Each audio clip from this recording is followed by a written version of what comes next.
লাইভে এসে একজন গৃহবধূ আত্মহত্যার আগে সে কাজল দিচ্ছে, এরপরে সে যে কথাগুলো বলেছে, কথাগুলো সত্যি হৃদয়ে লাগার মতো। আমার মা বাবা খারাপ, মা বাবা খারাপ। আচ্ছা, তাদেরকে খারাপ কি আমি বলতে বলেছিলাম? আমার বাবাকে কি আমি বলেছিলাম যাও যে বিয়ে করো? মাকে বলছিলাম সেপারেশনে চলে যাও, যে তোমার মতো তুমি নিজের সংসার মানে নিজের জীবন শুরু করো? এখানে আমার দোষটা কোথায়? তার মা বাবা বিচ্ছেদ হয়ে গিয়েছে, এই খোঁটা তার প্রতিনিয়ত শুনতে হয়েছে তার হাজবেন্ডের কাছ থেকে। হাজবেন্ডের সাথে যখন তার বিবাহ হয়েছে তখন তার হাজবেন্ডের কোনো চাকরি ছিল না, কিন্তু চাকরি না থাকার পরেও কখনো তার স্বামীকে সে কষ্ট দেয় নাই। কিন্তু ঠিক চাকরি হওয়ার পরেই হাজবেন্ড আরেকটা বিয়ে করতে চায়।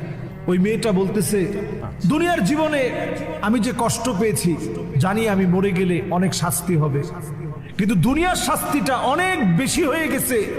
আরে আফসোস, আপনি আখিরাতের শাস্তিটা কত ভয়াবহ হতে পারে আপনি চিন্তা করতে পারেন।